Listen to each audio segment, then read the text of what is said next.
Okay, everybody, with the recent uptick in company vehicles striking stationary objects, we're going to go over a couple of refreshers concerning the circle of safety and using a spot cone for backing up. First thing you want to do when you get out of your vehicle is make sure you have on your reflective vest, and this makes you more visible to everybody around, oncoming traffic, anybody that's maybe driving a tow motor or any other kind of vehicles around site. So next we'll start with the circle of safety. What we're going to do is once you get out of your vehicle, you're going to walk around, make sure there's no obstacles in your way, no object that you might strike when you're leaving. So we'll just walk around, check everything, make sure there's nothing we're going to run into.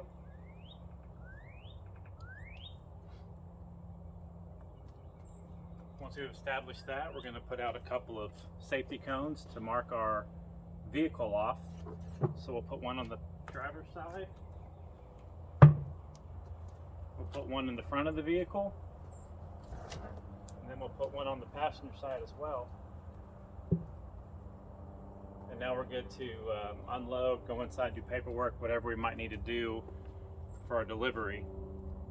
And then as we're leaving, circle of safety is going to be the last thing we do before we hop in our vehicle and pull off. So again, we're going to make sure we get our cones, and as we get our cones, we're going to check around the tires, around the front, back, and sides of the vehicle to make sure that nothing has changed since we originally parked.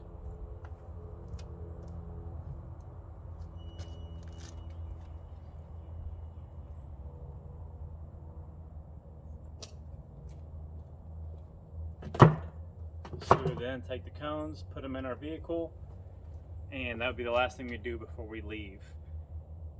So another thing to make sure we don't hit stationary objects with our company vehicle is using a spot cone when we need to back up. It's a pretty simple process. Just take a cone, put it kind of where you're going to back up to,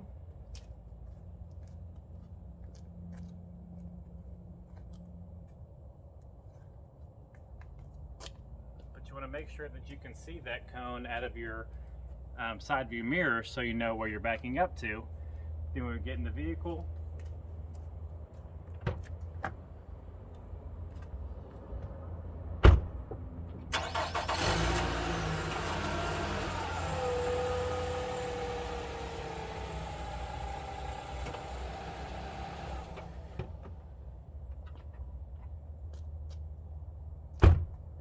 back up to where our spot cone is, and then we ensure that we're not hitting anything while we're backing up our company vehicle. The third thing you can use the cone for is to mark potential hazards. Being here in the driveway, we don't have any, but say we were trying to get around this tree when we came to park originally, we could take a cone, stick it over here at this tree, and that would remind us that there's something in the way. So when we're either pulling in our vehicle or we're pulling out with our vehicle, we remember that that's there by marking it with the orange safety cone. That'll again help us limit company vehicles striking stationary objects. So now what we'll do is we'll have one person come out, they'll demonstrate what we just learned, perform a circle of safety upon arriving and upon exiting. We'll have another person mark stationary hazards with the spot cone, and then also use that spot cone to demonstrate how we would back up into a blind spot, making sure we're not going to strike any other stationary objects with the company vehicle. With that being said, I'll open it up for questions, and hopefully this will help get our numbers down on incidents with vehicles striking stationary objects.